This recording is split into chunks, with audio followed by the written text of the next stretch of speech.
Amin. Puji syukur kita panjatkan kehadirat Allah Subhanahu wa taala yang telah meminta kami umat sehat, nikmat kesempatan sehingga kita semua dapat berkumpul di sini untuk memulai sesuatu yang baik, yaitu Jumat belajar yang sudah kita programkan untuk setiap 2 minggu sekali.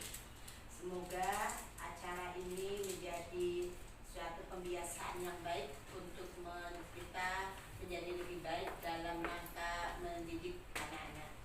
Pada kegiatan kali ini, Jumat belajar kali ini, kita akan berbicara tentang budaya positif di lingkungan sekolah, di mana budaya positif ini melibatkan tidak hanya guru, tidak hanya kepala sekolah, atau tidak hanya orang-orang yang ada terlibat dengan murid di kelas, tapi semuanya, baik guru, kepala sekolah, TO, teknik, dan semua warga sekolah. Karena untuk membuat atau mendidik anak kita itu kita perlu kerjasama bersama, kemudian sebuah kesepakatan yang baik kemana arahnya akan kita bawa supaya anak-anak kita menjadi lebih kondusif untuk belajar.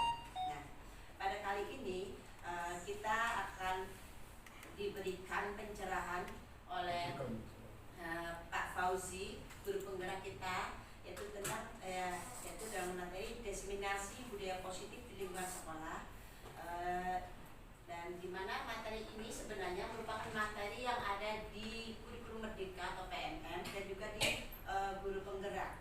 Harapan kita dengan adanya materi ini, setelah kita mengetahui materi ini, kita bisa mengkondisikan siswa kita supaya siswa kita lebih situasinya lebih kondusif, lebih nyaman untuk bisa belajar sehingga hasilnya akan lebih baik. Untuk itu tidak berbanyak kata, saya persilakan kepada Pak Fauzi untuk memulai. Terima kasih. Terima kasih, terus mohon izin. Assalamualaikum warahmatullahi wabarakatuh. Alhamdulillahirobbilalamin wa ala alihi washabihi ajmain. Rabbi shrah li sadri wa yassir li amri wahlul 'uqdatam min lisani yafqahu qawli. La haula wala quwwata illa billahil azim. Mohon izin, saya di sini berdiri di depan Bapak Ibu semua.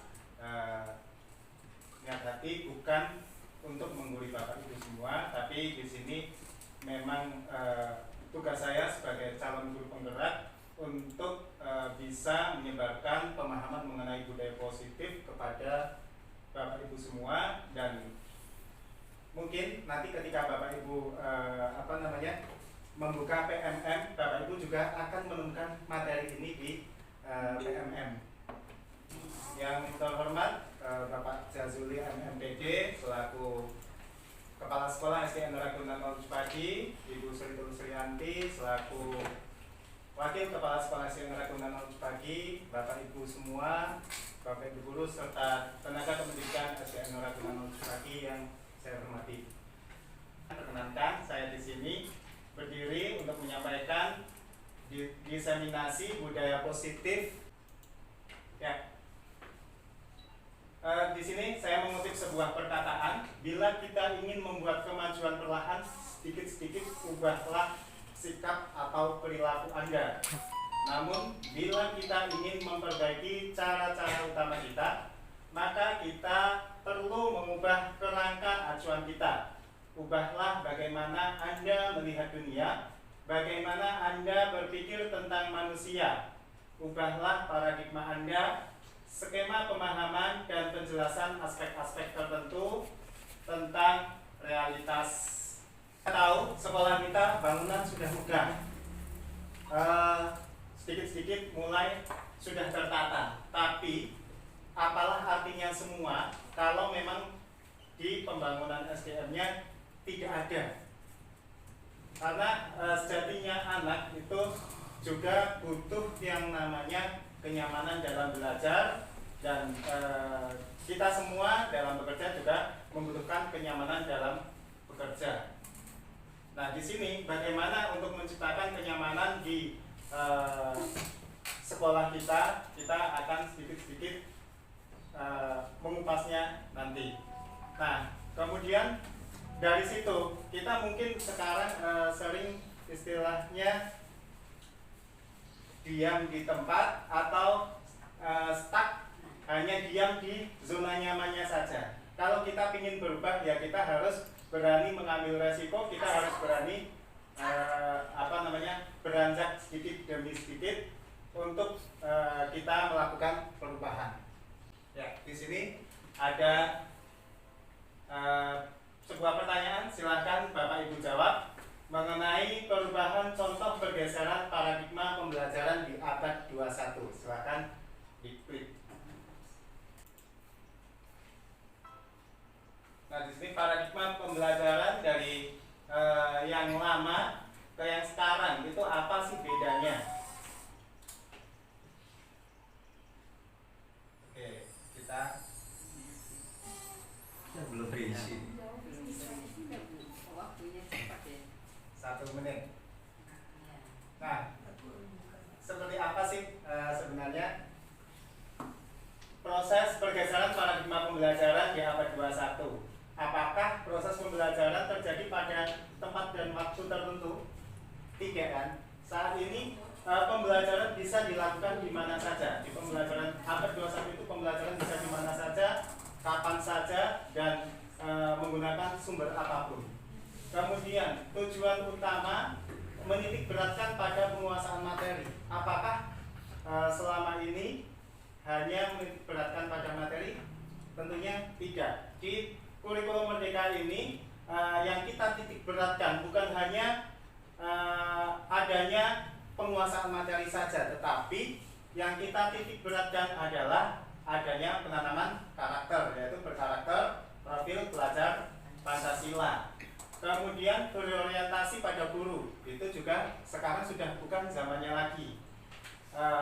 Orientasi pembelajaran yang saat ini sebaiknya dilakukan adalah berorientasi pada siswa. Guru di sini hanya bertindak sebagai fasilitator.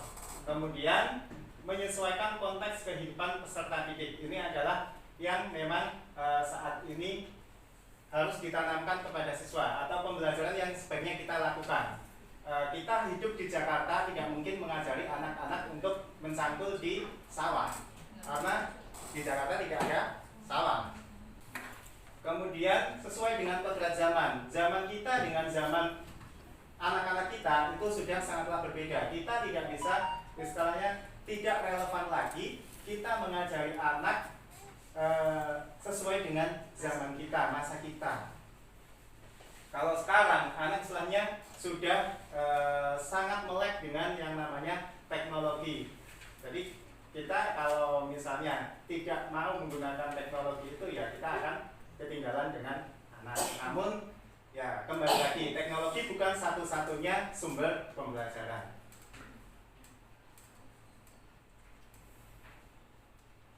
Ya, guru yang baik harus memiliki kemampuan mewujudkan budaya positif di sekolah.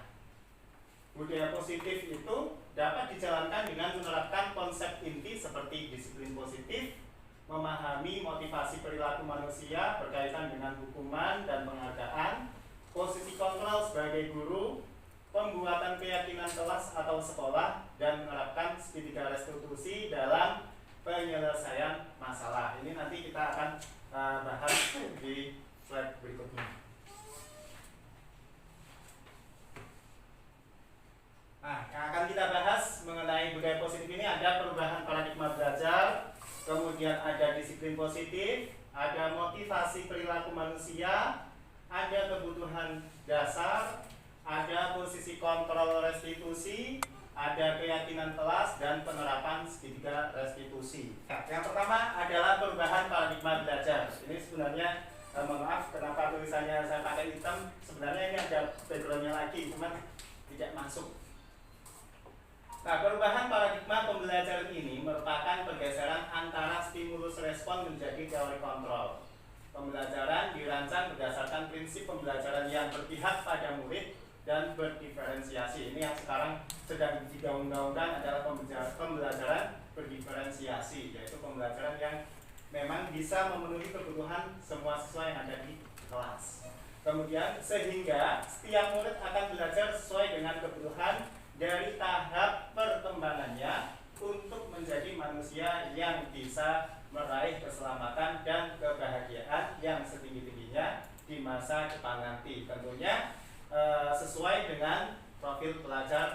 Pancasila. Kita semua tahu lah kan, ada beriman dan bertakwa pada Tuhan Yang Esa, berakhlak mulia, ya, berkebinekaan global, gotong royong, mandiri, kreatif, dan bernalar kritis. Itu adalah profil pelajar Pancasila yang istilahnya tujuan pembelajaran itu kita tuju anak memiliki profil pelajar Pancasila tersebut atau bertingkah laku sesuai dengan profil pelajar Pancasila.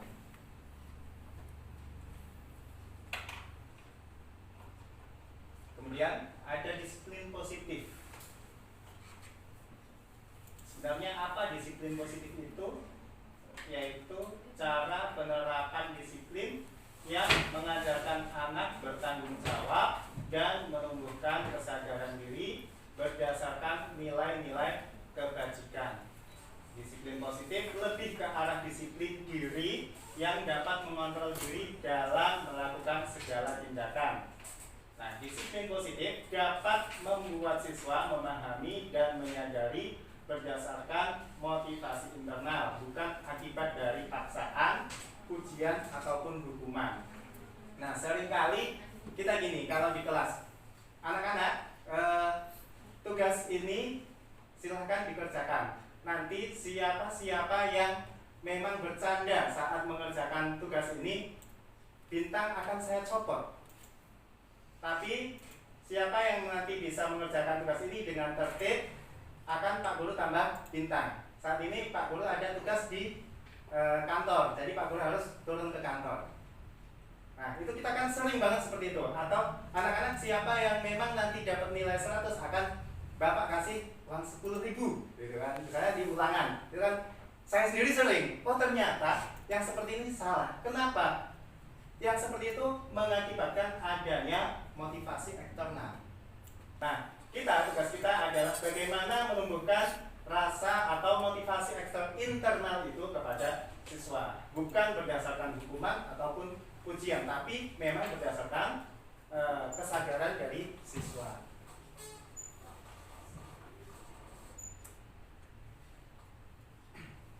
Nah, ini motivasi perilaku manusia itu ada 3. Yang pertama, menghindari ketidaknyamanan ataupun hukuman. Kadang ketika kita misalnya memakai helm, kita ke pasar minggu, dari sekolah kita ke pasar minggu, sebenarnya kadang nggak ada polisi juga nggak ada. Tapi kenapa alasan kita memakai helm? Apakah takut ditilang? Ataukah ingin keselamatan? Ataukah memang kesadaran kita itu sebagai peraturan lalu lintas dan untuk menjaga keselamatan diri kita? Nah, ini kan sudah ada sebenarnya motivasi diri kita itu yang mana gitu? Apakah eksternalkah hanya menghindari ketidaknyamanan, misalnya takut ditilang atau mendapatkan imbalan atau penghargaan dari orang lain, atau memang ingin menjadi orang yang kita inginkan, istilahnya selamat sampai tujuan dan tidak terjadi malah bahaya pada diri kita, dan kita sekaligus sebagai mengamalkan peraturan yang memang sudah diundang-undangkan. Nah, ini motivasi perilaku manusia ada 3, yaitu menghindari ketidaknyamanan atau hukuman, kemudian mendapat imbalan atau penghargaan dari orang lain, atau menjadi orang yang mereka inginkan dan menghargai diri sendiri dengan nilai-nilai yang mereka percaya. Dari tindakan yang didasari motivasi tersebut, maka seseorang guru akan memberikan respon kepada muridnya yang dikategorikan menjadi konsep disiplin identitas gagal dan konsep disiplin identitas sukses. Konsep disiplin identitas gagal mencakup 2 tindakan, yaitu memberikan hukuman dan penghargaan. Yang dimaksud dengan hukuman adalah bentuk pengendalian perilaku seseorang yang sifatnya memaksa. Ya, seperti halnya lah kalau kita lagi menghukum siswa kita, saya sendiri yang sering misalnya menghukum anak saya karena berbuat suatu kesalahan. Nah, sifatnya hukuman itu adalah memaksa dan menyakitkan. Sedangkan penghargaan adalah bentuk pengendalian perilaku seorang dengan suatu imbalan benda atau peristiwa yang diinginkan. Kemudian, konsep disiplin identitas sukses itu juga mencakup dua hal, yaitu konsekuensi dan restitusi. Yang dimaksud dengan konsekuensi adalah bentuk pengendalian perilaku seseorang yang membutuhkan proses stimulus respon. Sedangkan restitusi, proses menciptakan kondisi bagi murid untuk memperbaiki kesalahan sehingga mereka bisa kembali pada kelompoknya dengan karakter yang lebih kuat. Hal misalnya, kita sudah membuat kesepakatan, kemudian ada anak yang melanggar kesepakatan itu. Nah, anak akan menerima konsekuensinya. Kalau hukuman itu sifatnya adalah tanpa anak kita kasih tahu rule-nya, kita langsung ya silakan push up. Jadi tidak ada kesepakatan antara guru dan murid atau antara orang yang menghukum dan dihukum. Tapi kalau konsekuensi ada kesepakatan terlebih dahulu antara orang yang membuat kesepakatan dan dikenai sanksi. Itu namanya konsekuensi. Nah, kalau restitusi adalah proses menciptakan kondisi bagi murid untuk memperbaiki kesalahan sehingga mereka bisa kembali pada kelompoknya dengan karakter yang lebih kuat. Itu nanti akan kita bahas di slide selanjutnya.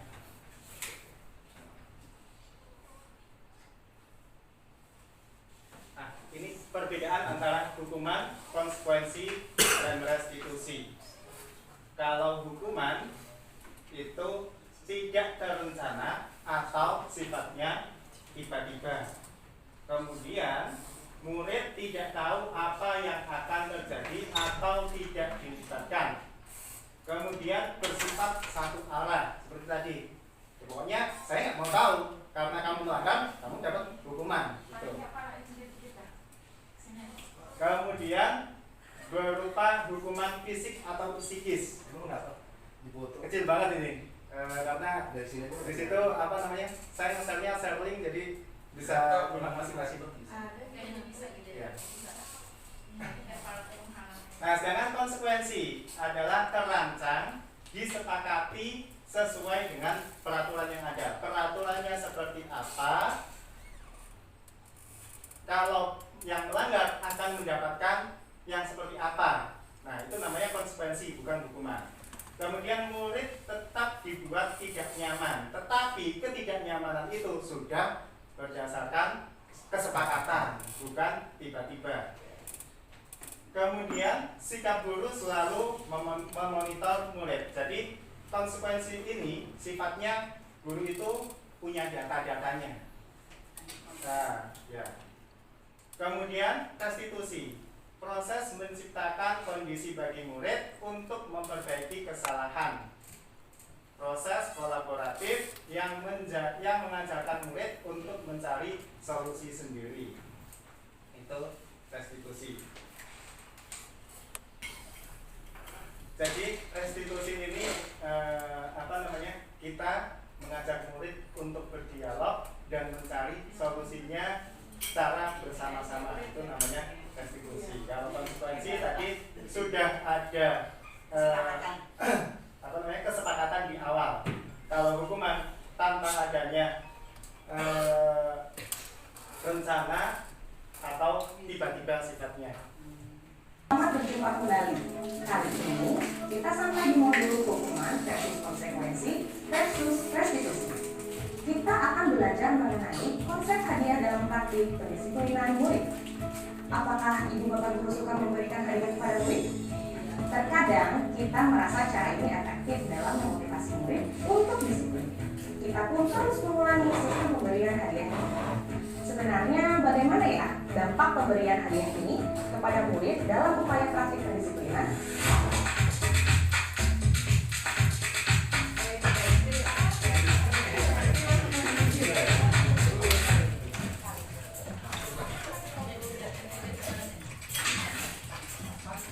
Ada apa Ucok? Saya kesel Pak, dan kayak saya selalu sendiri. Oke. Ya, itu. Kalau Ya. kamu bisa selesaikan Ya, kerjanya, Bapak janji kamu akan jadi ketua kelas selama 1 bulan.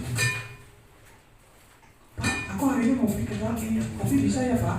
Kalau Ucok jadi ketua kelas selama sebulan. Konsep hadiah dalam pendisiplinan murid kerap dianggap efektif karena murid pada akhirnya melakukan hal seperti yang kita mau, yaitu menaati aturan.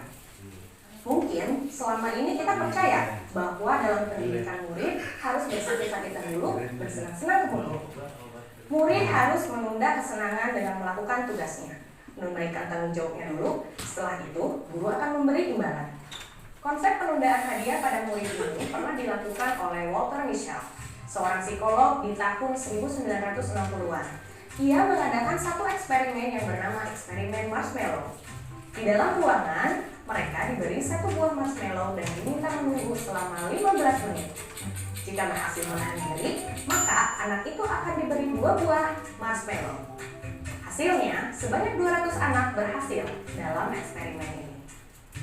Melalui eksperimen ini, mungkin kita akan berpikir bahwa ternyata anak-anak bisa kok mengendalikan diri. Tetapi, mari kita lihat lagi. Betulkah mereka dapat menahan diri karena memang ada motivasi internal? Atau apakah ini karena ada janji 2 buah marshmallow? Bagaimana menurut Ibu dan Bapak? Ibu dan Bapak, kita kembali ke adegan pembuka tadi tentang Ucok. Pak Ihsan mungkin merasa berhasil membuat Ucok menjadi disiplin. Tetapi, keesokan harinya, Ucok ternyata meminta menjadi ketua kelas lagi. Bagaimana ini? Sepertinya, Ucok akan terbiasa untuk diberi hadiah agar mau melakukan tugasnya. Kita belajar bahwa hadiah tidak harus berupa benda. Ia bisa berbentuk pujian, stiker bintang, stempel di buku, janji menjadi ketua kelas, dan lain-lain. Nah, ternyata hadiah tidak menciptakan ketaatan jangka panjang. Jika kita ingat materi sebelumnya tentang 3 alasan perilaku murid, perilaku Ucok yang berfokus pada hadiah adalah bentuk perilaku murid level 2. Dia menjadi disiplin karena ingin mendapatkan hadiah. Ini merupakan perilaku disiplin murid yang didasarkan pada motivasi eksternal. Jika suatu saat hadiahnya hilang, apakah Ucok akan tetap disiplin? Ketidakefektifan pemberian hadiah untuk menciptakan disiplin jangka panjang diungkapkan oleh Alfie Kohn. Menurut Kohn, ada 5 alasan untuk tidak menggunakan sistem hadiah dalam pendisiplinan murid. Yang pertama, menghambat kinerja, kreativitas, dan motivasi murid. Murid akan berfokus pada hadiah dibandingkan dengan tugas yang ia kerjakan. Yang kedua, hadiah memiliki potensi hukuman. Hadiah dan hukuman sama-sama mengandung janji bahwa akan ada hal yang didapatkan murid pada akhirnya. Jika hadiah tak tercapai, akan memunculkan kekecewaan. Yang ketiga, menyebabkan putusnya hubungan sosial. Murid akan menganggap siapapun yang menghalanginya untuk memperoleh hadiah merupakan halangan dalam hidupnya, sehingga mereka sulit untuk berteman dan hubungan sosial pun semakin jauh. Yang keempat, membuat gagal menemukan sumber masalah. Murid tidak belajar untuk mengenali sumber masalah dan tidak belajar menyelesaikan masalah karena fokusnya langsung pada hadiah. Yang kelima, kehilangan motivasi intrinsik jangka panjang. Murid terbiasa ada sesuatu yang ia akan dapatkan, sehingga motivasi intrinsik murid untuk melakukan sesuatu akan hilang. Dalam menciptakan ketaatan jangka panjang, kita dapat memberikan makna pada murid akan tanggung jawabnya. Ajaklah mereka berdiskusi dengan bahasa tubuh yang lembut, pemilihan kata yang mudah, contoh-contoh konkret, dan tindakan nyata dari kita. Dengan begini, murid melihat kita melakukan tindakan disiplin yang sama. Lakukan secara konsisten. Pada akhirnya, murid akan mengerti makna dari setiap tindakan yang mereka harus lakukan. Bagaimana Ibu dan Bapak Guru? Apakah sudah siap untuk mempraktikkan disiplin jangka panjang? Ibu dan Bapak Guru sekalian, sekian materi kali ini. Sebagai guru, tentunya kita menghargai usaha murid dengan memberikan pujian atau apresiasi. Kita bisa pikirkan pujian atau apresiasi seperti apa yang bisa kita berikan pada murid sehingga tidak terkesan berlebihan dan murid juga bisa mengerti maknanya. Selamat belajar dan tetap semangat ya. Salam dan bahagia Ibu dan Bapak Guru hebat.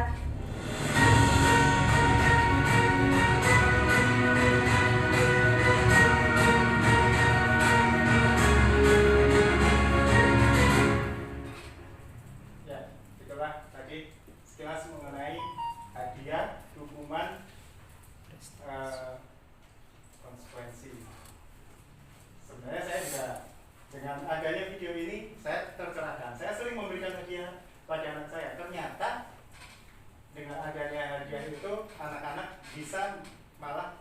motivasinya hilang. Motivasi untuk mengerjakan pekerjaannya itu hilang karena dia motivasinya hanya hadiah, bukan pekerjaannya itu.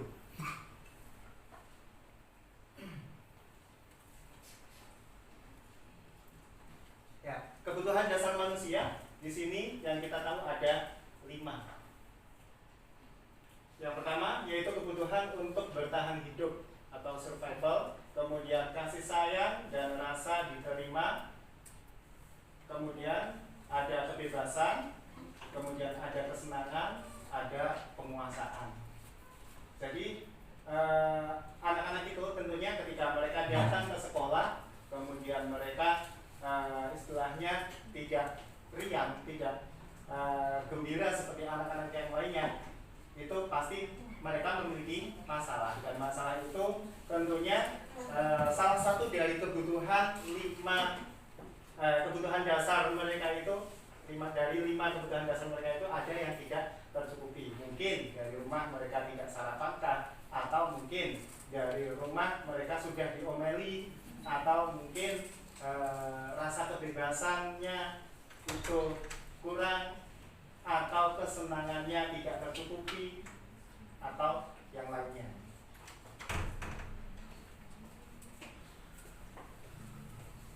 Kemudian posisi kontrol guru. Posisi kontrol guru itu ada 5. Yang pertama sebagai penghukum, kedua pembuat rasa bersalah, ketiga sebagai teman, keempat sebagai pemantau, kelima sebagai manajer. Nah, kira-kira kita semua biasanya posisi kontrol kita menerapkan yang mana? Ya, silakan Bapak Ibu vote.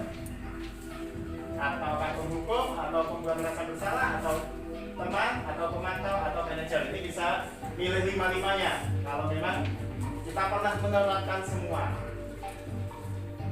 Kalau saya sendiri, saya lebih sering sebagai penghukum. Kalau saya pembuat rasa bersalah. Nah, kadang-kadang saya juga membuat rasa bersalah pada anak-anak itu.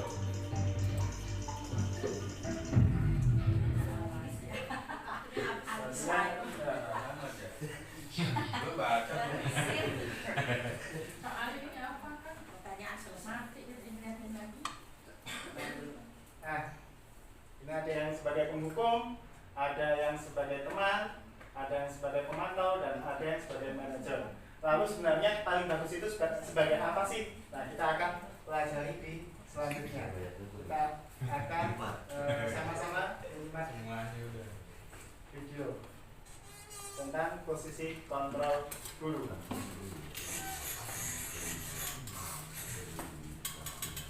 Salam dan bahagia Ibu dan Bapak Guru. Selamat datang di modul 5 posisi kontrol. Kali ini tentang posisi kontrol guru. Pada materi pertama di modul ini, kita akan berkenalan dan belajar mengenai konsep 5 posisi kontrol guru. Kita akan mengeksplorasi beberapa contoh praktik proses pembentukan sikap disiplin positif pada murid. Diharapkan kita bisa mengidentifikasi dan mengevaluasi cara kita selama ini dalam membimbing murid untuk memiliki sikap disiplin. Dengan begitu, kita bisa tahu letak posisi kontrol kita dan dampaknya bagi perkembangan murid. Aku pernah lupa membawa buku gambar. Aku disuruh menyanyi lagu di depan kelas. Aku pernah berantem. Pak guru bilang aku tidak kasihan padanya. Dia capek mengajari aku. Aku pernah tidak mengerjakan PR. Bu guru bilang tidak apa-apa. Aku dimaafin. Aku pernah salah memakai seragam. Sesuai peraturan, aku disuruh pulang. Tidak boleh mengikuti sekolah. Aku mengejek guru. Kemudian aku dipertemukan dengan guru tersebut untuk berdiskusi akan dampak dari perbuatanku. Aku mengerti kesalahanku dan aku akan perbaiki.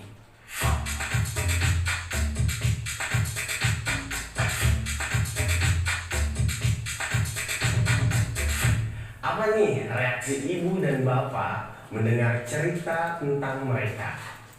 Saat kita ingin membuat murid kita memiliki sikap disiplin, kita menggunakan beberapa cara yang berbeda untuk bisa mengontrol murid. Sebenarnya kontrol seperti apa sih yang bisa kita terapkan di kelas? Ibu dan bapak, sebelum kita masuk dalam 5 posisi kontrol, mari kita samakan dahulu persepsi tentang konsep disiplin. Selama ini melekat sekali di benak kita bahwa disiplin sangat erat kaitannya dengan kontrol. Tetapi, apakah iya disiplin di sekolah itu maksudnya kita dapat mengontrol murid? Dr. William Eliezer membantu kita mengenali 4 ilusi kontrol yang mungkin kita yakini selama ini. Mari kita lihat tabel ini agar kita bisa meluruskan beberapa miskonsepsi tentang kontrol terhadap murid. Berikut tabel ilusi kontrol dan kenyataannya.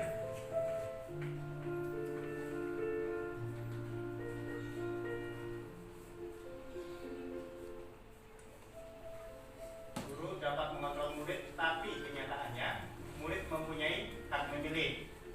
Guru tidak bisa memaksa kehendak pada murid. Semua bujukan penguatan positif, efektif, dan bermanfaat. Tapi kenyataannya bujukan adalah salah satu bentuk kontrol. Murid mempunyai hak untuk menolak bujukan kita. Kritik dan membuat orang merasa bersalah bisa menguatkan orang tersebut. Tapi kenyataannya menyalahkan murid dan membuat kritik tidak menguatkan, tetapi justru malah melemahkan.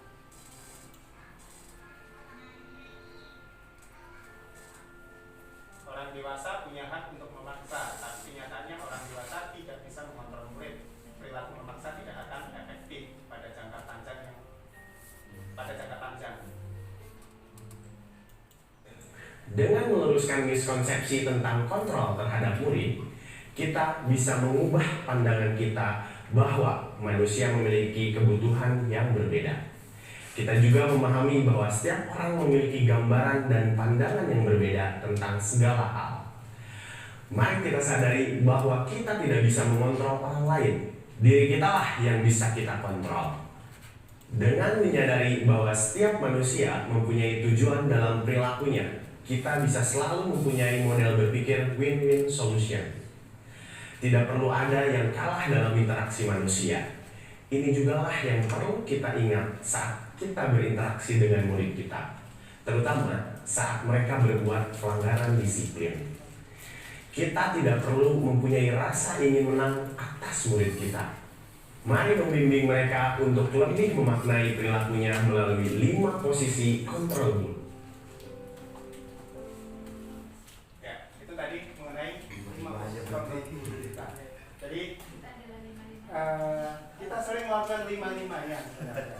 Karena yaitu kita tidak pernah mau istilahnya masa iya kita kalah dengan murid kita. Kita kan pasti sering berkata itu. Masa iya kita kalah dengan murid kita? Kita tidak bisa menertibkan murid kita. Bagaimana caranya kita bisa ini? Apakah dengan sebagai penghukum kah? Atau sebagai teman kah? Atau sebagai pembuat rasa bersalah kah? Atau manajer? Atau yang pengontrol itu tadi. Nah, nanti kita akan bahas satu persatu. Yang pertama yaitu sebagai penghukum.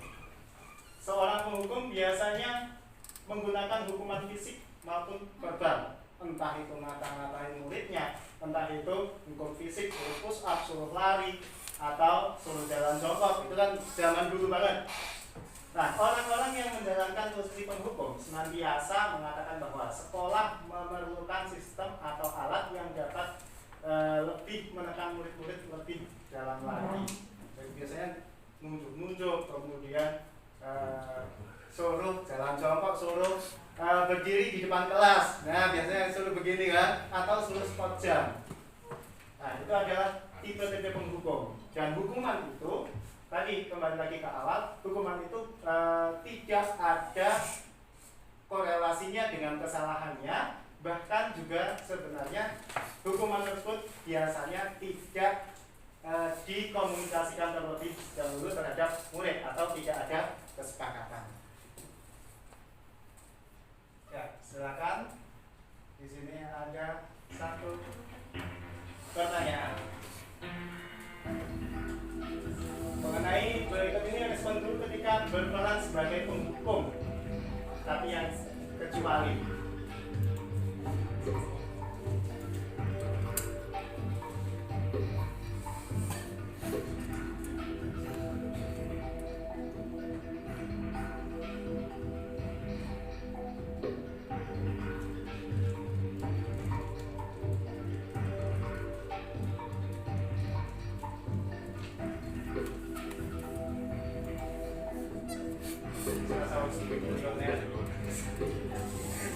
buat kita ya.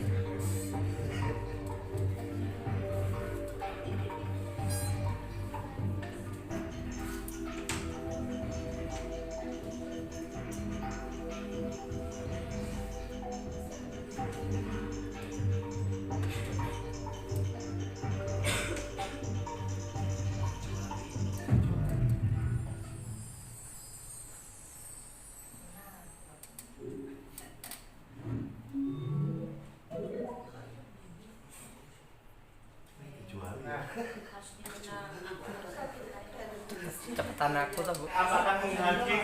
Nah, biasanya kalau sebagai penghukum itu pasti menghadik murid tersebut.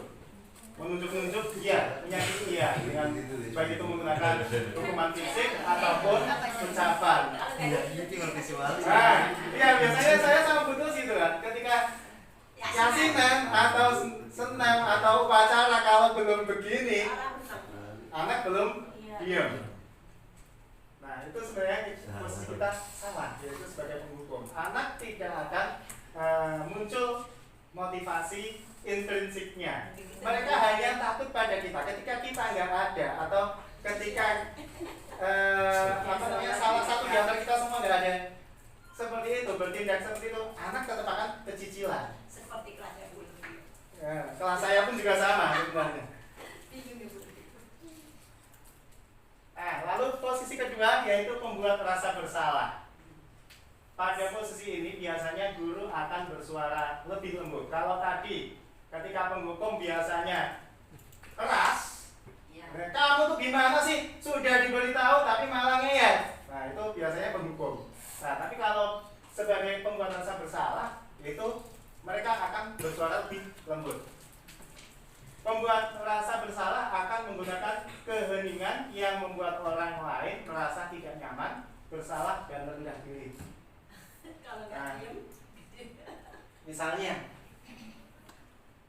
apakah kamu nggak kasihan sama bapak?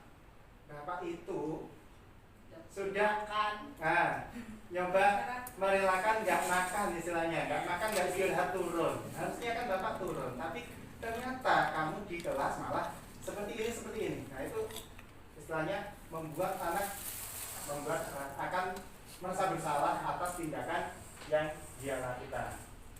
Tapi kembali lagi, pembuat rasa bersalah itu tidak akan memunculkan pada diri siswa untuk muncul motivasi secara intrinsik. Mereka hanya yang seketika itu habis itu udah kembelengan lagi pasti. Nah, di sini di selanjutnya ada pertanyaan lagi. Bu Linda menyampaikan ibu kecewa sekali dengan kamu. Seharusnya kamu juga bisa pikirkan sebelum lupa. Gimana ya kalau orang tuamu tahu? Beliau pasti ingin kamu belajar tekun kan?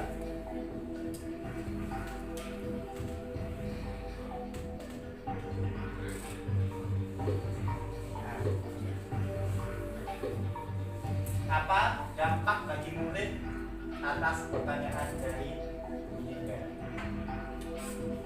Apakah mereka merasa senang dan bersyukur, merasa sedih dan bersalah, tidak merasakan apa-apa, amat, atau merasa dihinakan?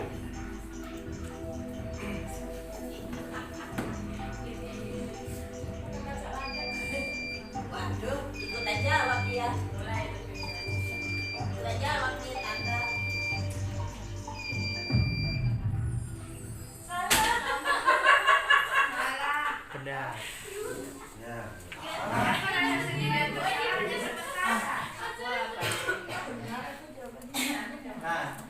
dia biasanya akan merasa sedih dan bersalah. Karena apa? Si Bu Linda ini istilahnya setengahnya kayak mohon-mohon kepada siswanya. Apa kamu nggak kasihan sama ibu? Atau bahkan nanti kalau orang tuamu tahu dengan kasusmu yang seperti ini, kamu nggak kasihan. Gitu. Nah dari situ anak pasti akan merasa sedih dan bersalah. Oh iya.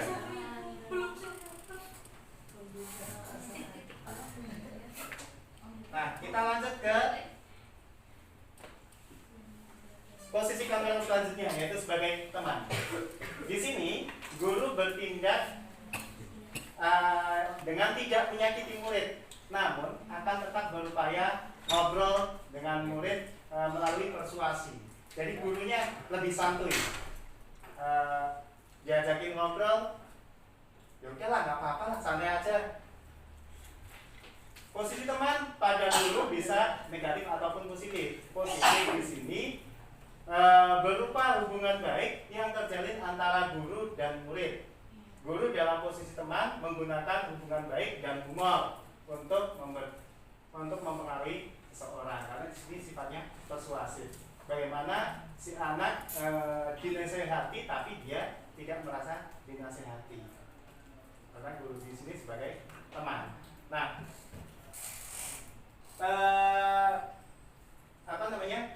posisi kontrol guru sebagai teman ini juga kurang efektif. Kenapa? Karena biasanya ketika anak berbuat salah dan dilalah yang menangani bukan guru tersebut, anak akan merasa gagal karena dia tidak akan diperlakukan yang sama oleh guru yang biasa nangani. Gitu. Ya.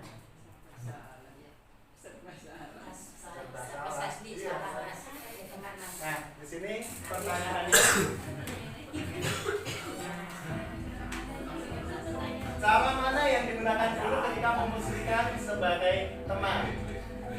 Apakah tegas dan disiplin, atau bercanda untuk menjaga suasana tetap santai, atau mengingatkan komitmen dan konsekuensinya, ataukah semuanya benar?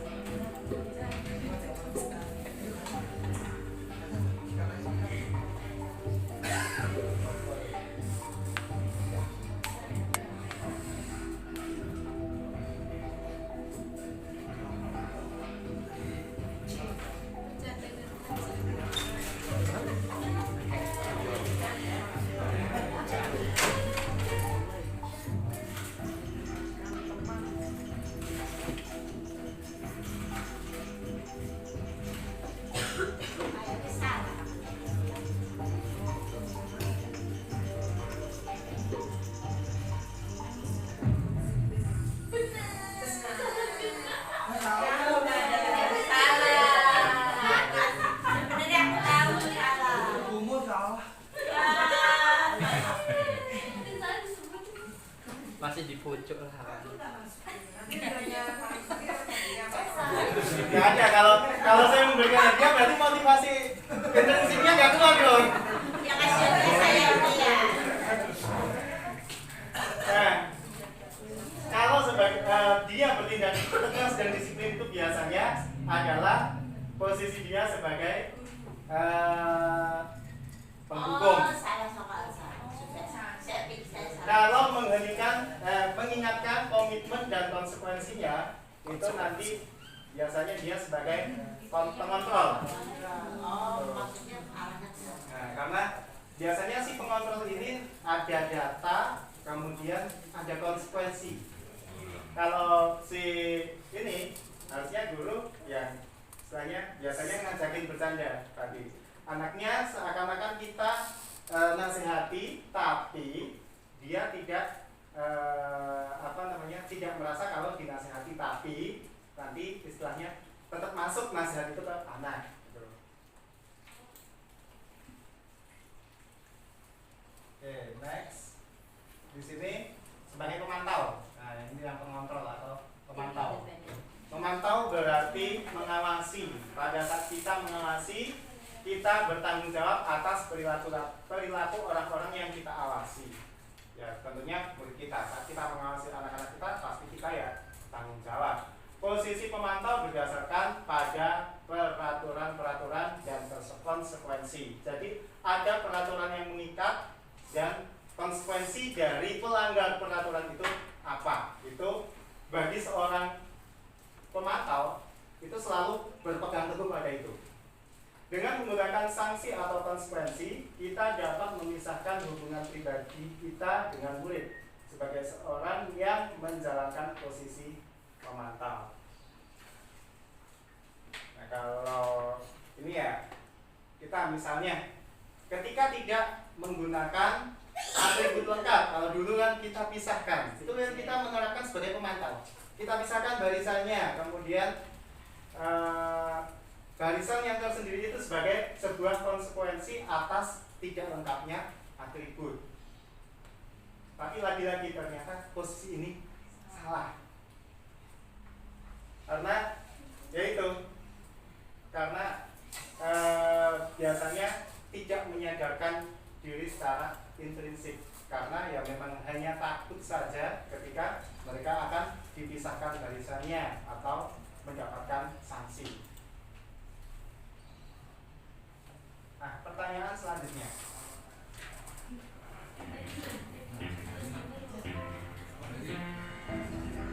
Apa yang menjadi dasar guru memposisikan diri sebagai pemantau bagi muridnya?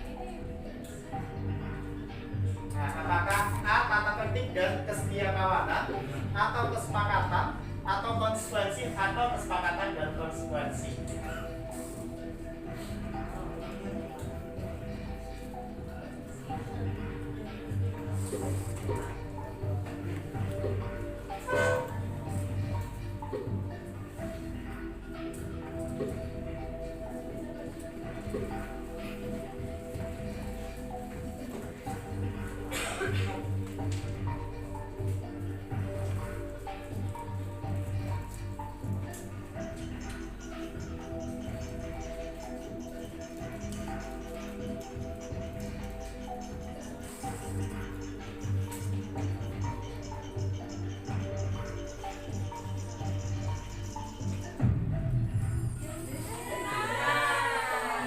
Benar.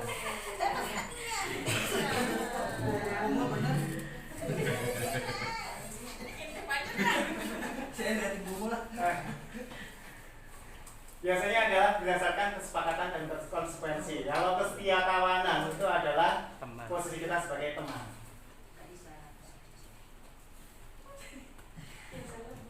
Nah, sekarang yang terakhir posisinya sebagai manajer.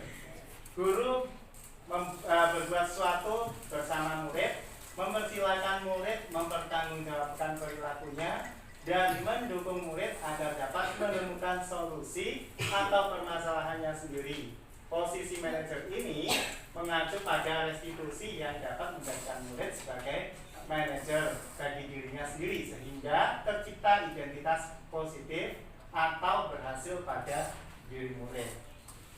Ketika kita sudah bisa memposisikan kita sebagai manajer, secara otomatis kita nanti akan bisa menerapkan yang namanya segitiga restitusi. Dari ketika anak kita libatkan dalam pemecahan masalah tersebut, tentunya anak akan lebih tahu kesalahannya di mana dan cara mencari solusinya seperti apa, memperbaiki masalah tersebut seperti apa. Di sini anak akan menjadi lebih mandiri dan menjadi lebih bertanggung jawab terhadap kesalahan yang sudah dia perbuat. Itu adalah posisi manajer. Nah, selanjutnya pertanyaan lagi. Karena kalau saya ngomong terus ngantuk pasti.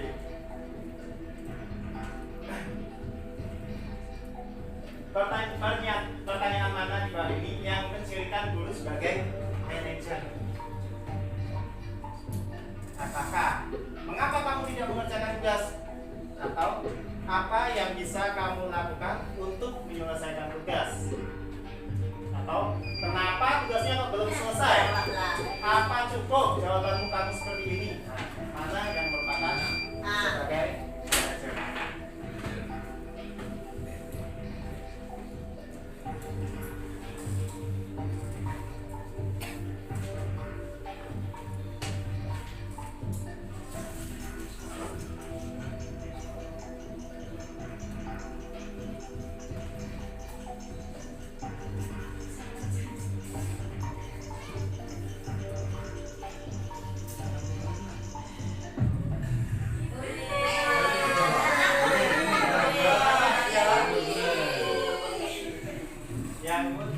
lagi.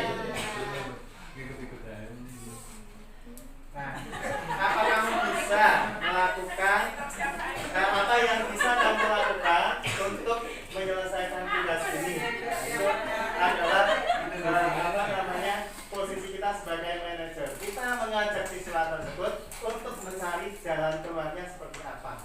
Apakah si anak kita berikan waktu tambahan, waktu yang berbeda, misalnya si A datang terlambat ke sekolah. Setelah kita selidiki apa penyebab terlambatnya dia, nah kita sekarang ajak ngobrol anaknya.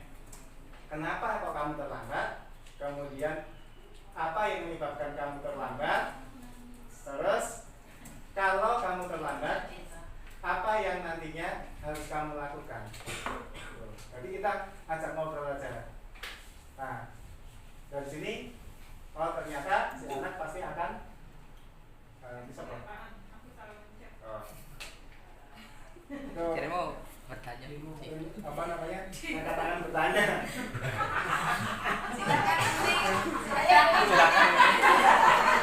Silakan monggo. Monggo saja. Nanti kalau memang ada yang mau bertanya silakan. Kalau memang bisa saya jawab, ya saya jawab. Tapi kalau memang saya tidak bisa menjawab, mungkin kita akan pecahkan bersama permasalahan tersebut. Nah, kita tanya anaknya, kemudian apa konsekuensi kamu ketika kamu terlambat? Apakah kamu akan mendapatkan jam tambahan atau seperti apa? Itu adalah apa namanya posisi kita sebagai manajer. Anak kita ajak dalam menyelesaikan permasalahan. Nah, selanjutnya ada video. Kita simak bersama-sama. Di sini nanti ada contoh-contohnya, posisi kontrolnya.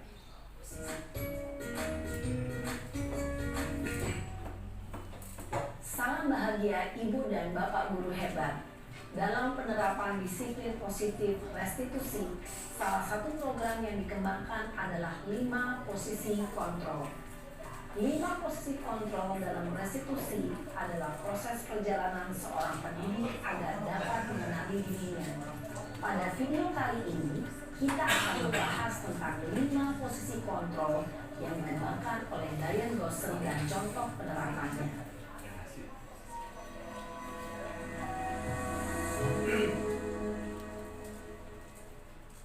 5 posisi kontrol itu adalah 1. Posisi penghukum. 2. Posisi pembuat merasa bersalah. 3.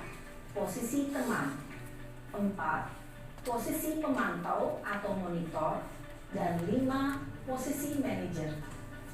Untuk lebih memahami kelima posisi tersebut, mari kita saksikan kasus Naren yang terlambat hadir 20 menit di sekolah dan melihat bagaimana kelima posisi kontrol dalam menghadapi masalah tersebut.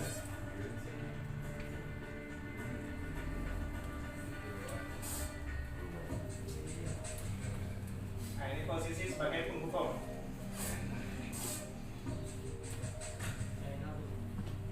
Tulus banget itu. Naren! Sini kamu! Sini kamu. Selalu terlambat. Kamu deh, pasti terlambat. Budita itu. Apa? Apa coba? Alasan kamu apa lagi? Kapan sih kamu tidak terlambat? Malas sekali ya kamu jadi anak. Saya Dasar pemalas. Gak kapok-kapok sih kamu. Sudah berapa kali terlambat? Sana, kamu keliling lapangan basket 2 kali. kenapa saya harus keliling lapangan basket, Bu? Kenapa? Kamu melawan ibu. Berani-beraninya jawab. Sudah terlambat, masih berani jawab pula. Sekarang, keliling lapangan basket 5 kali sekalian. Biar kapok. Cepat. Pergi sana ke lapangan basket. Posisi penghukum biasanya berbicara dengan nada tinggi, menghardik, menunjuk-nunjuk, menyakiti, dan menyindir. Hukuman bisa berupa fisik maupun psikis. Ibu dan Bapak guru hebat, Dampak yang terjadi pada murid ketika guru berada pada posisi penghukum adalah murid cenderung akan memberontak, bahkan menyimpan dendam.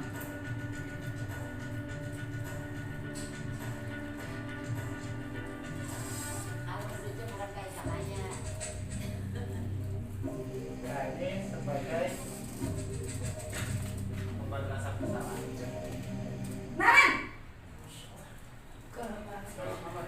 Guru BC. Naren! Kamu kenapa terlambat lagi, nak? Ya Tuhan, Naren. Kamu senang ya bikin ibu susah ya? Kalau kamu terlambat lagi, nanti ibu yang ditegur bapak kepala sekolah, nak. Bisa ibu tidak bisa membina kamu. Duh, gimana ini? Maaf Bu, Duh, Gusti Naren. Kamu suka ya kalau ibu tegur bapak kepala sekolah? Terus, sekarang ibu harus tulis apa yang di buku absen? Ini kamu sudah sering terlambat loh. Ibu harus apa coba?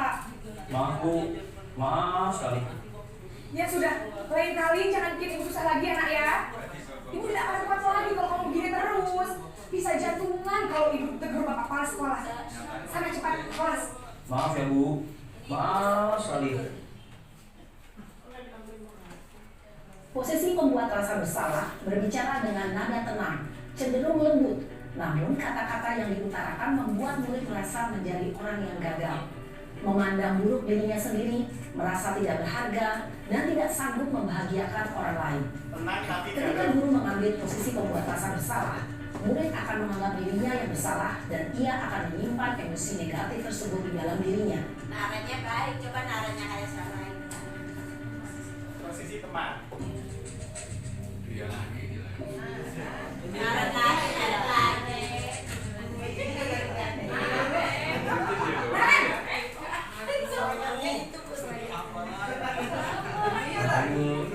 Wah, sudah jam berapa ini nak? Terlambat lagi ya saya. Iya Bu, habis ibu saya mau kerja saya Bu. Kamu malah menyalahkan ibu kamu. Kamu bukan anak yang ada paling kencang. Kok terlambat sih? Iya Bu, saya memang terlambat bangun tadi. Jadi biarpun saya lincah, tetap gak kencang Bu. Ya sudah sana. Nanti lain kali larinya lebih kencang lagi ya. Biar gak terlambat lagi. Bikin senang ibu. Demi ibu. Bisa kan? Bisa lah Bu. Ya sudah sana masuk kelas. Ibu beresin urusan absen kamu. Kamu ini ada-ada saja. Dalam posisi teman, guru berbicara dengan suara aman, akrab, cenderung bersenda gurau untuk menjaga suasana tetap santai. Murid akan merasa senang, aman, dan akrab dengan guru. Identitas yang tercipta adalah identitas sukses atau berhasil. Namun, perlu diingat, karena ini masih dorongan eksternal, maka ada faktor ketergantungan dari murid kepada orang tertentu. Di sini, guru aksennya, sehingga di lain waktu, murid bisa berperilaku baik, namun hanya kepada orang-orang tertentu saja.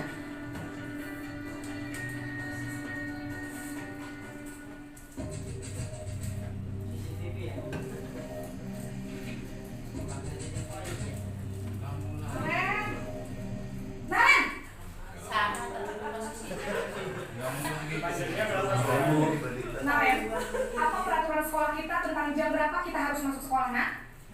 Kita harus di sekolah jam 7 Bu. Iya betul, sekarang sudah jam 7.20. Naren sudah tahu konsekuensinya jika terlambat hadir. Paham Bu, saya harus tinggal kelas pas jam istirahat selama 20 menit. Iya benar, konsekuensinya demikian. Jadi nanti jam 9.30 pas istirahat, kamu harus tinggal di kelas, kerjakan tugas tambahan untuk ketertinggalan kamu, ya? Baik Bu. Posisi pemantau mengandalkan penghitungan atau data untuk mengontrol murid. Guru mengarahkan murid berdasarkan peraturan dan konsekuensi. Seorang pemantau menunjukkan bahasa tubuh dan ekspresi wajah yang datar dan cenderung formal.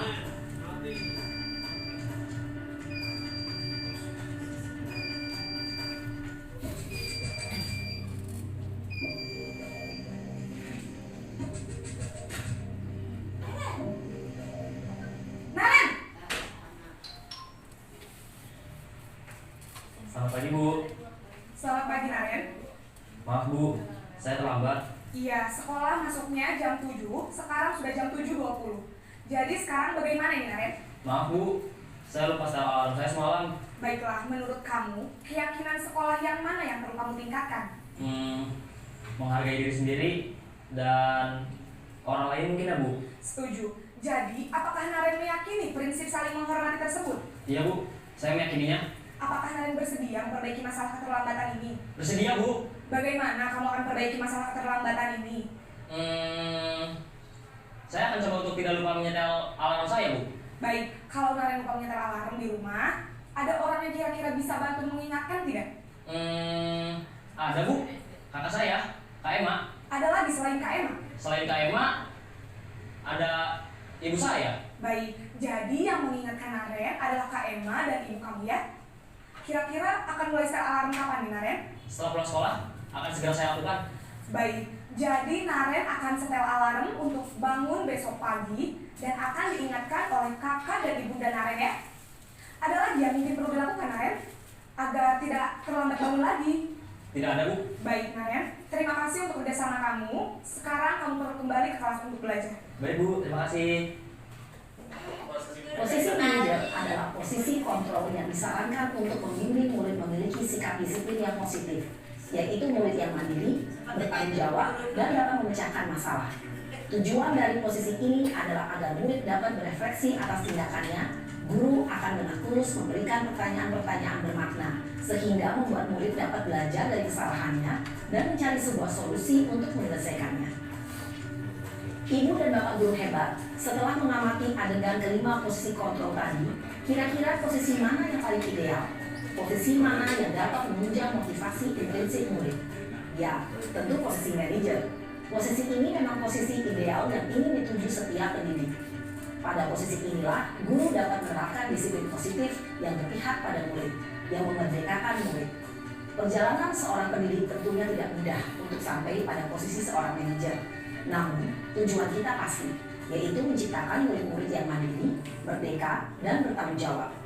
Semoga penggambaran 5 posisi kontrol yang telah diperlihatkan ini dapat menjadi ajang refleksi bagi kita semua, agar dapat terus mengasah dan menerapkan disiplin positif yang memerdekakan murid. Mari terus berlatih dan bersemangat. Selamat menerapkan. Salam dan bahagia, Ibu dan Bapak guru hebat.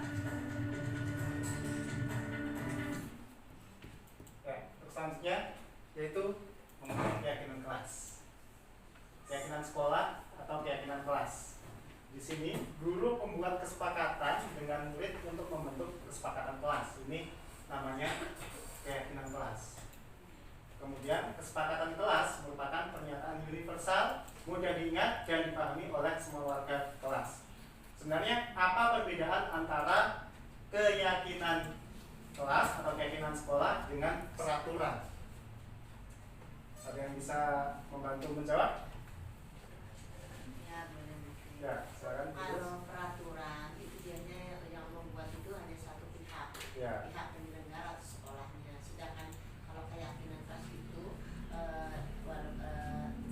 orang yang akan mendapatkan keyakinan kelas itu dalam arti misalnya guru ataupun siswa itu dia itu terlibat di dalam perbuatan keyakinan itu. Ya. Ya, benar.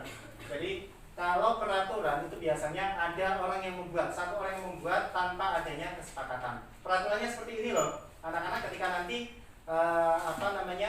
jam belajar sudah dimulai, kalian harus seperti apa? Kemudian ketika kalian istirahat, kalian seperti apa? Itu namanya peraturan. Seragamnya seperti apa? Itu peraturan. Tapi kalau keyakinan itu dibuat secara bersama antara murid dan guru ataupun antara sama karyawan. Itu namanya keyakinan.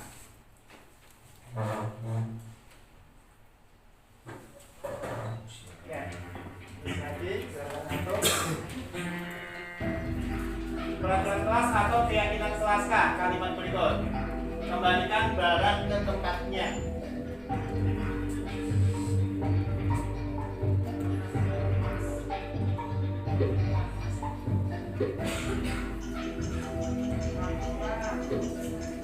Kembalikan barang pada tempatnya.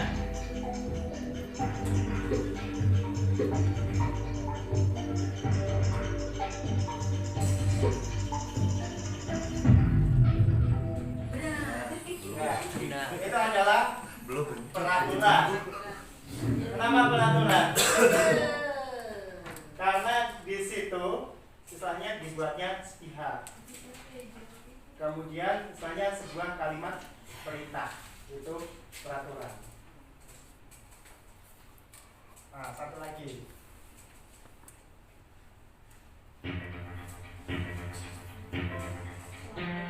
Nah, harusnya tadi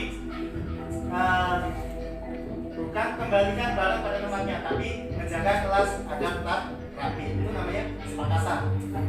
Sifatnya lebih universal. Peraturan kelas atau kesepakatan kelas K, pernyataan berikut berkomitmen terhadap setiap tugas.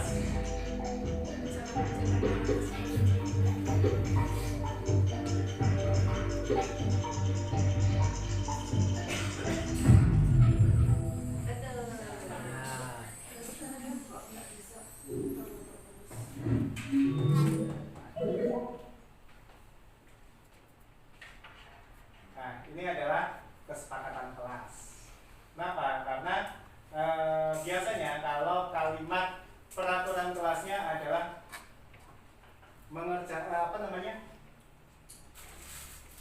mengumpulkan tugas yang telah ditugaskan secara tepat waktu. Itu biasanya peraturan kelas. Tapi di sini komitmen terhadap setiap tugasnya. Kita mengajak siswa di tugas apapun, bukan hanya tugas pelajaran. Kalau ini kan sifatnya lebih universal.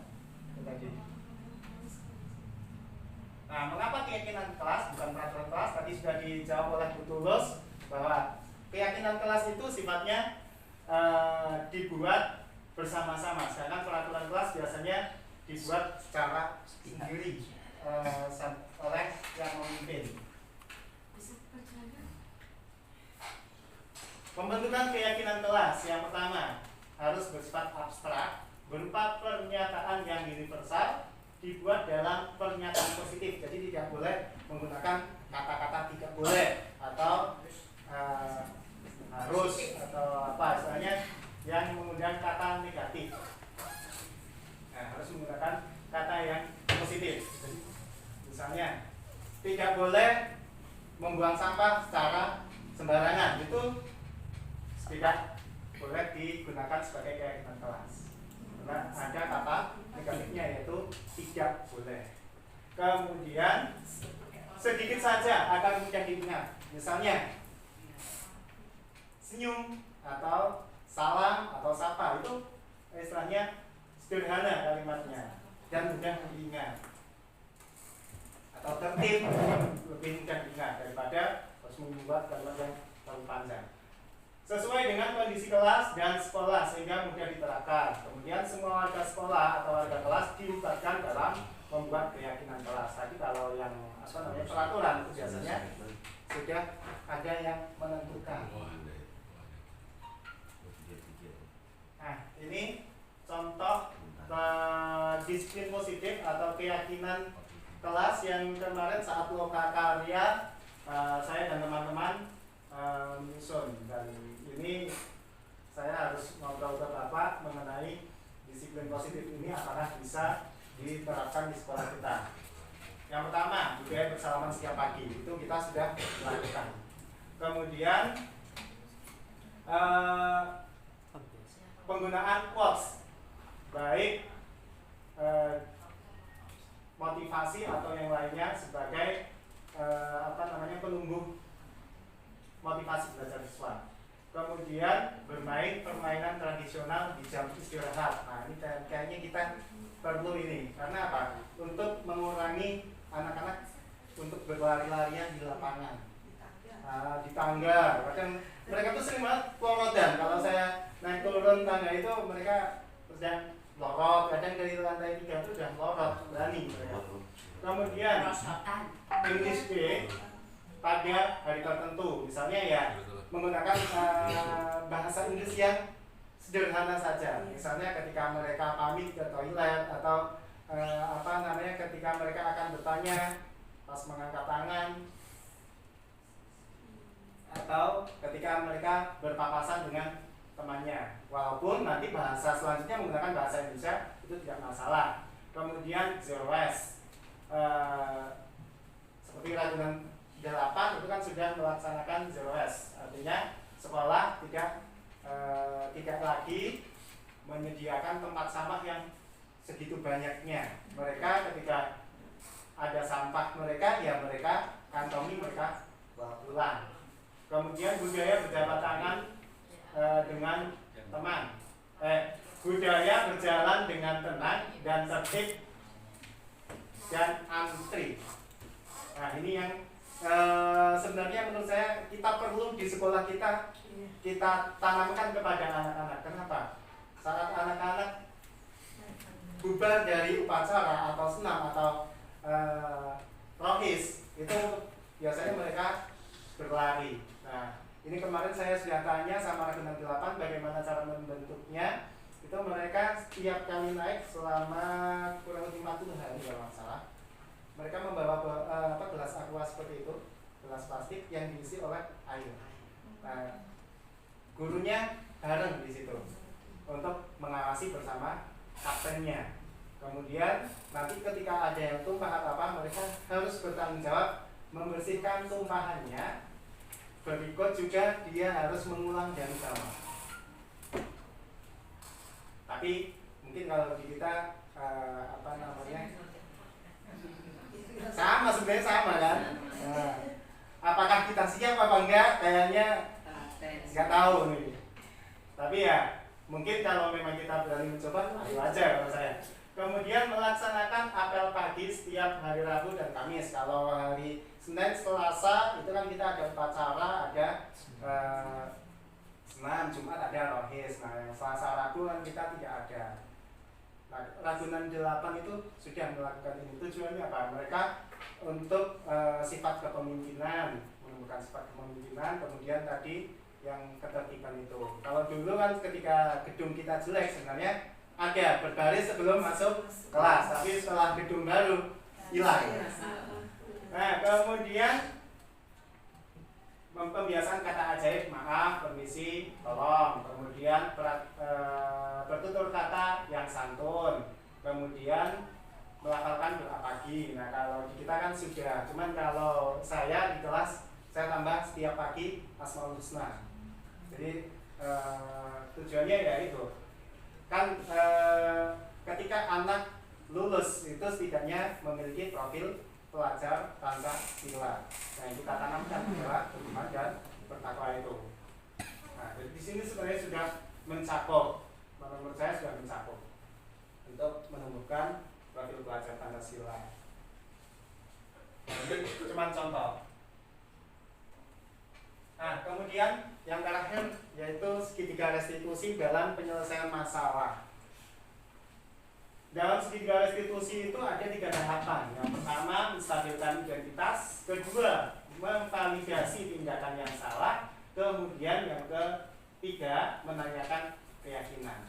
Dengan adanya segitiga restitusi ini, tujuannya adalah agar murid menjadi lebih percaya diri, bertanggung jawab, dan mandiri, membuka wawasan agar dapat menyelesaikan permasalahannya sendiri, dan murid menjadi lebih kuat secara pribadi. Nah, sekarang yang pertama, menstabilkan identitas. Merupakan bagian dasar dari segitiga restitusi yang bertujuan untuk mengubah identitas anak dari yang gagal karena melakukan kesalahan menjadi orang yang sukses. Anak yang melanggar peraturan karena sedang mencari perhatian adalah anak yang sedang mengalami kegagalan.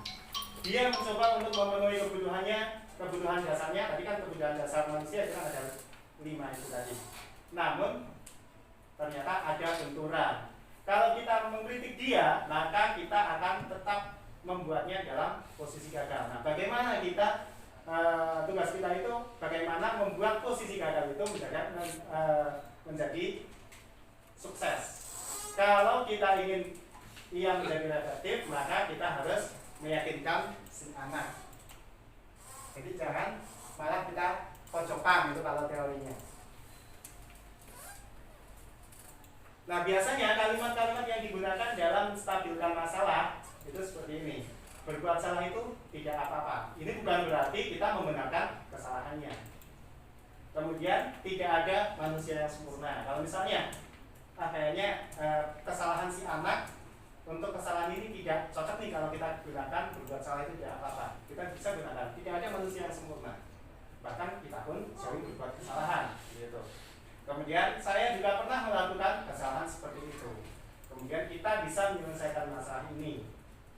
Atau bapak atau ibu tidak tertarik mencari siapa yang salah atau siapa yang benar, tapi bapak atau ibu ingin mencari solusi atau jalan keluar dari permasalahan ini. Kemudian kamu berhak merasa begitu, tapi apa? Kemudian apakah kamu sedang menjadi teman yang baik buat dirimu sendiri? Nah, ini adalah kalimat-kalimat yang biasa diutarakan atau ditanyakan kepada anak saat melakukan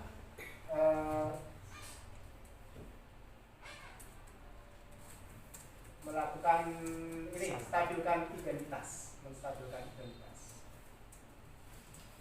Kemudian yang kedua, validasi tindakan salah. Menurut teori kontrol, semua tindakan manusia baik atau buruk pasti memiliki maksud atau tujuan tertentu. Ya tadi, sebagai pemenuhan kebutuhan diri. Seorang guru yang memahami teori kontrol pasti akan mengubah pandangannya dari teori stimulus respon ke cara berpikir proaktif yang mengenai tujuan dari setiap tindakan. Kita mungkin tidak suka sikap seorang anak yang terus-menerus merengek, tapi bila sikap itu mendapat perhatian kita, maka itu telah memenuhi kebutuhan anak tersebut. Berarti kan anaknya butuh kasih sayang. Nah, kalimat-kalimat yang biasa digunakan dalam memvalidasi tindakan salah. Yang pertama, padahal kamu bisa melakukan yang lebih buruk dari ini ya. Kamu pasti punya alasan mengapa melakukan hal itu. Kemudian, kamu patut bangga pada dirimu sendiri karena kamu telah melindungi sesuatu yang penting dari dirimu. Kemudian, kamu boleh mempertahankan sikap itu, tapi kamu harus menambahkan sikap yang baru, tentunya dengan sikap yang lebih positif. Kemudian yang ketiga adalah menanyakan keyakinan. Teori kontrol menyatakan bahwa kita pada dasarnya termotivasi secara internal ketika identitas sukses telah tercapai, yaitu langkah 1, dan tingkah laku yang salah telah divalidasi, yaitu langkah 2. Maka anak akan siap untuk dihubungkan dengan nilai-nilai yang dia percaya dan berpindah menjadi orang yang dia inginkan. Yaitu kita biasanya akan menanyakan mengenai keyakinan kelas seperti apa yang sudah disepakati sebelumnya. Kemudian apa yang dia percaya sebagai kelas atau keluarga. Kemudian nilai-nilai umum yang kita telah sepakati itu apa saja. Kemudian apa yang kita bayangkan tentang kelas yang ideal.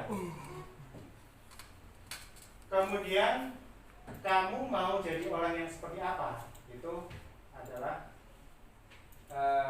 mengenai pertanyaan-pertanyaan yang digunakan untuk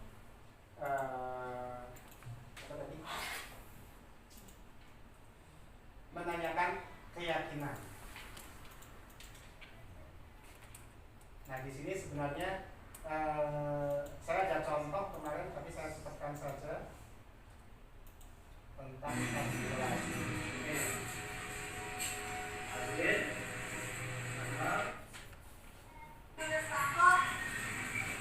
Akhirnya teman-teman mengadakan ide Pak, sehingga yang staf yang saya ambil jatuh.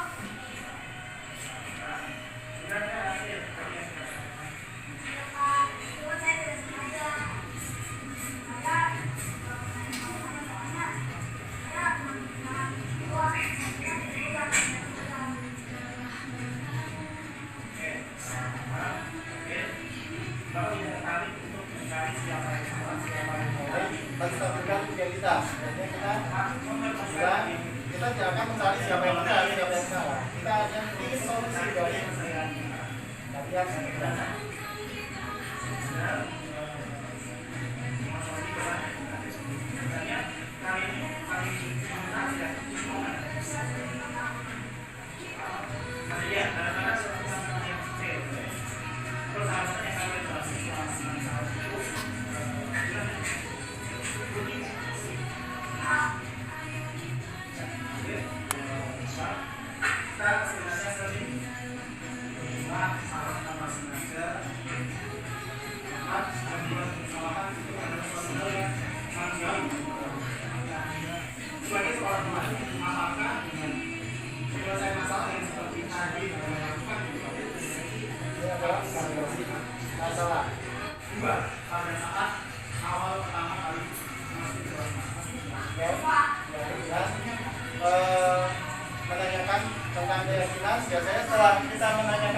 sudah dilakukan oleh si pelaku. Itu contohnya. Mungkin langsung saya skip aja. Ya. Terakhir, untuk penutup karena sudah jam 3. Dalam penerapan program disiplin positif, hendaknya guru memiliki standar kepribadian profesional dan sosial yang baik, di mana guru mampu merefleksikan dirinya dalam posisi kontrol saat itu. Bagaimana perjalanan dirinya sebagai among atau manajer yang menuntut murid-muridnya menjadi insan mandiri, merdeka, dan bertanggung jawab. Itu adalah closing statement dari tayangan-tayangan tadi. Jadi kita harus bisa memposisikan kita sebagai manajer. Mungkin itu saja yang bisa saya sampaikan. Terima kasih dan kurang lebihnya mohon maaf. Saya akhiri. Wassalamualaikum warahmatullahi wabarakatuh. Terima kasih Pak Kausi yang sudah memaparkan materi. Semoga kita bisa minimal mendekati apa yang disampaikan ya harapannya. Walaupun itu deh kalau sebab kita masih jauh sekali, apalagi saya. Saya juga sama. Ya, tapi satu hal ini adalah sebuah teori, realitanya kita hadapi akan berbeda. Ya. Karena bagaimanapun murid itu kan beda ya. Mungkin ini membayangkan tadi si siapa namanya Dara itu anaknya begitu, bukan seperti model Zakaya, Satria dan yang lainnya. Ya, Bulfi ya. Jadinya ya saya pikir kembali ke Sitiwasana juga sih, tapi tidaknya sebagai rambu-rambu bagi kita supaya kita bisa tahu kita coba akan bisa mencoba untuk menjadi lebih baik lagi. Hari ini kita akan membuat keyakinan kelas. Apa itu keyakinan kelas? Ya, kesepakatan yang memang diyakini oleh semua warga kelas. Kalau peraturan itu biasanya kan saya yang buat atau kepala sekolah yang buat. Tapi kalau keyakinan kelas itu berdasarkan apa yang kita inginkan, apa yang kita pingini bersama. Itu namanya keyakinan kelas. Nah, keyakinan kelas itu tidak boleh menggunakan kata-kata yang nilainya negatif. Contohnya 3. Misalnya tidak boleh makan saat pelajaran, itu namanya bukan keyakinan kelas. Dan keyakinan kelas itu sifatnya umum atau universal. Jadi di semua apapun masuk. Misalnya menjaga ketertiban kelas, itu semua masuk, baik itu saat pelajaran maupun saat istirahat bisa diterapkan. Itu namanya keyakinan kelas. Nah, ingat tadi di keyakinan kelas itu tidak boleh menggunakan kata-kata yang sifatnya negatif. Contohnya tidak boleh. Itu namanya kalimat yang menggunakan unsur negatif. Nah, silakan nanti kalian menulis satu keyakinan kelas yang kalian inginkan dari kelas kita. Kalau AC itu bukan keyakinan kelas.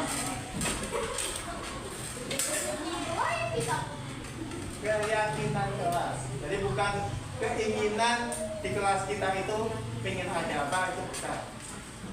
Tapi peraturan kelas atau kesepakatan kelas yang kita inginkan. Jadi kelas kita inginnya menjadi kelas yang seperti apa sih cara simpelnya. Nah, saya akan membagi satu-satu nanti setelah setelah ditulis silakan ditempelkan di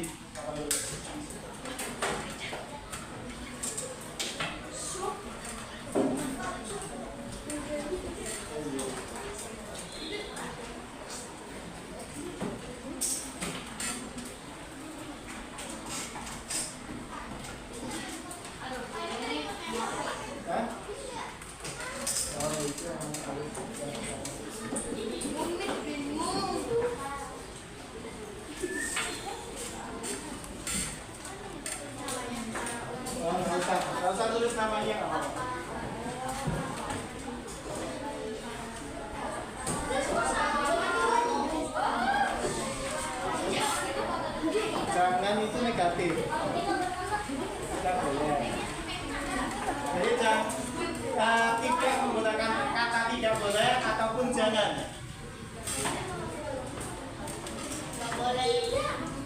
Misalnya tidak berbicara ketika guru menerangkan, itu tidak boleh menggunakan itu. Jadi harusnya mendengarkan ketika guru menerangkan atau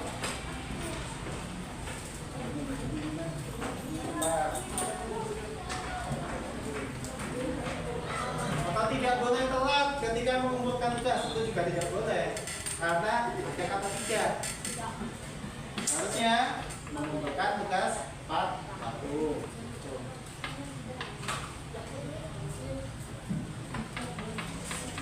Jadi tidak boleh menggunakan kata tidak boleh ataupun jangan.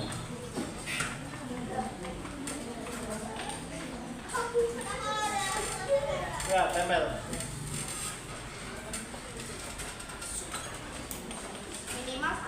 Satu aja, tidak usah dikasih nama.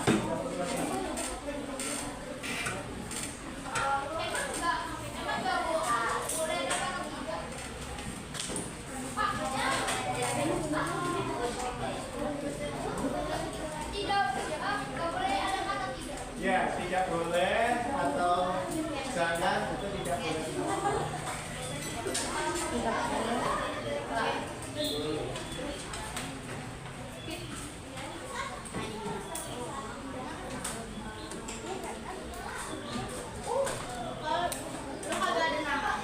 Kalau usah kasih nama nggak apa-apa.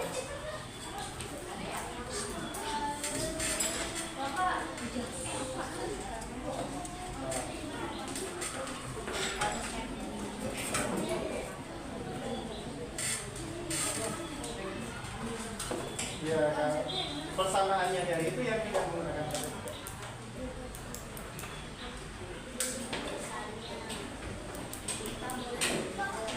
Nanti yang sini kita buat kesepakatannya berdasarkan itu. Kan pasti ada yang sama lah.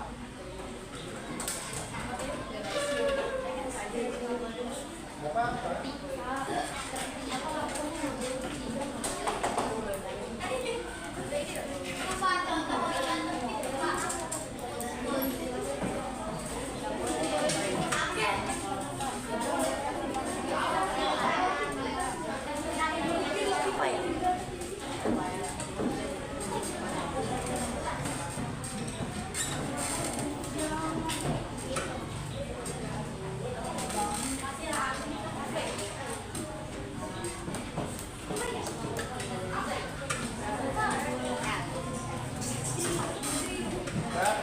Langsung di tempel saja.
Yang pertama, mengerjakan tugas yang diberikan oleh Bapak Ibu Guru.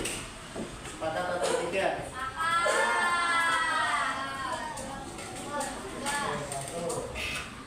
Mengerjakan tugas.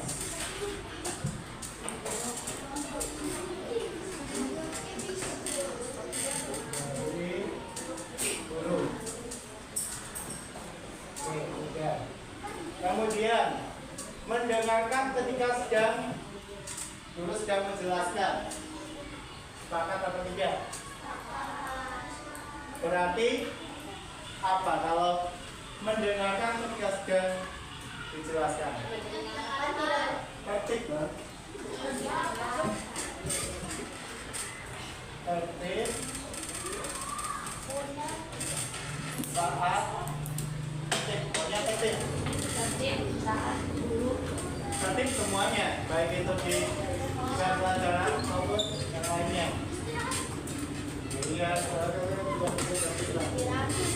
Kemudian kita harus bertutur kata sopan di kelas.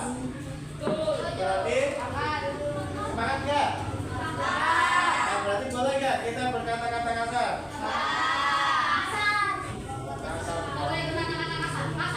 Berarti sopan santun.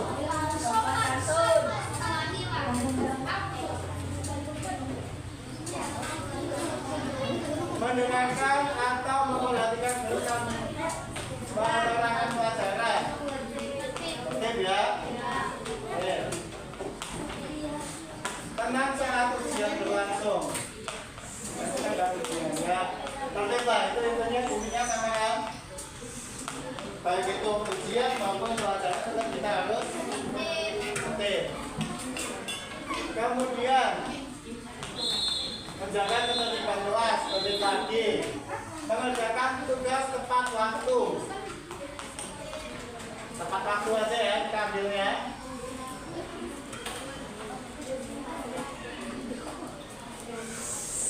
Nah, tepat waktu itu bukan hanya saat tugas saja. Saat kalian misalnya setelah istirahat biasanya yang keluar, ya kan? Ketika masuk kelas sudah lebih 5 menit biasanya. Itu namanya tidak tepat waktu. Nah, jadi yang dimaksud tepat waktu bukan hanya tugas saja atau PR saja, tetapi semuanya. Biasakan disiplin, tapi disiplin dan tepat waktu.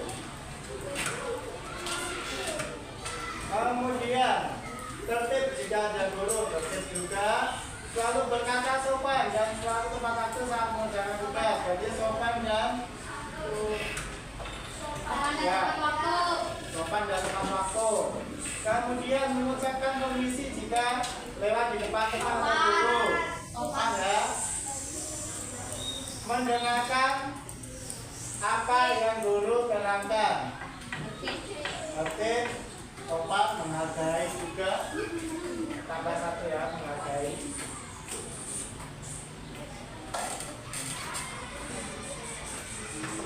Apakah yang harus dihargai di kelas ini hanya saya? Ya.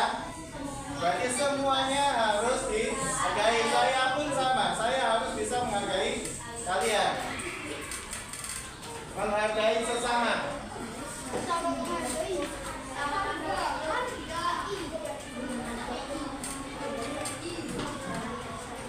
Bersih, wangi, dan tenang.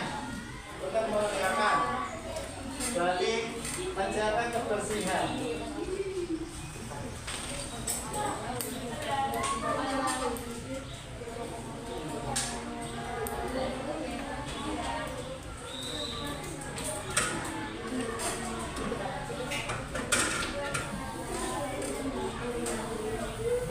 Bersih tapi nggak rapi juga nggak enak. Jadi kelasnya tidaknya harus bersih dan rapi. Mengumpulkan tugas dengan cepat, bukan cepat sih. Cepat tuh. Cepat salah ya cuma. Kelas bersih dan nyaman. Nah, jangan berjalan perhatian kelas. Kemudian mengerjakan tugas tepat waktu. Tepat waktu datang dengan tepat waktu. Ketika guru sedang menjelaskan, kita mendengarkan, menghargai sesama, kemudian tertib saat guru menjelaskan materi. Oke. Menjaga kebersihan kelas. Oke lagi. Tertib saat pelajaran. Oke. Ketika guru menjelaskan, kita harus mendengarkan dengan serius. Oke. Mendengarkan guru saat bicara atau menjelaskan, menghargai. Mengumpulkan pada tepat waktu. Oke. Menaati aturan kelas.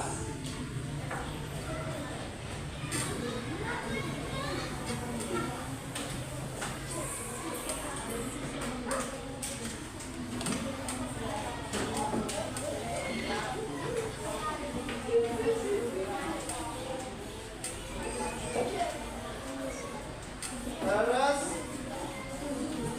mendengarkan guru saat sedang menjelaskan, ya, mengumpulkan pada tepat waktu, ya. Tadi ketika bel sekolah berbunyi pada hari Senin dan Selasa, semua murid harus langsung turun ke lapangan di tepat waktu. Terus jujur saat melaksanakan ulangan. Tadi jujur.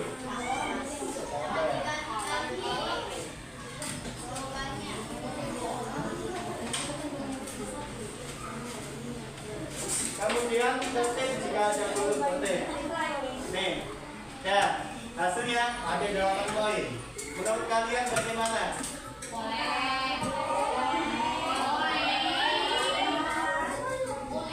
Nah, ini yang menjadi kesepakatan kita bersama. Ketika salah satu kesepakatan ini tidak berjalan, berarti kelas kita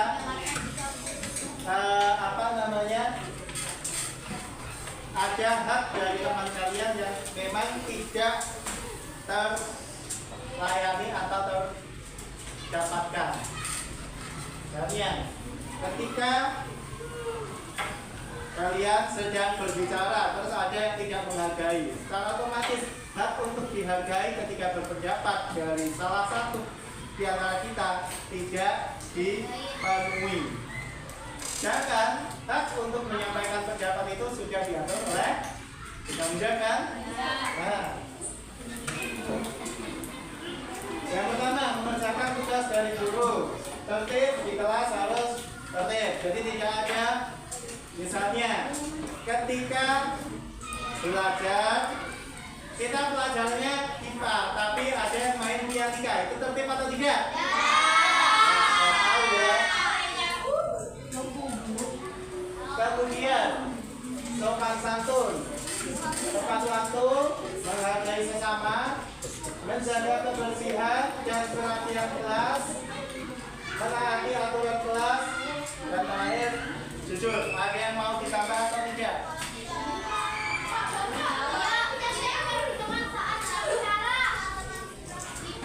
Oke. Nah, berarti kalau misalnya ada temannya bicara tiba-tiba di itu termasuk menghargai atau tidak? Sudah tahu kan? Ngajar juga diulang lagi. Ya, kesepakatan kelas ini kita jalankan bersama. Bukan hanya karena terpaksa, tapi ini seharusnya dilakukan dengan penuh kesadaran dan tanggung jawab. Dan sampai di sini ada yang mau ditanyakan atau tidak? Kalau tidak, berarti cukup dan kita sudah sepakat atau belum? Oke, besok nanti tak tahuin tempat. Nanti saya ingin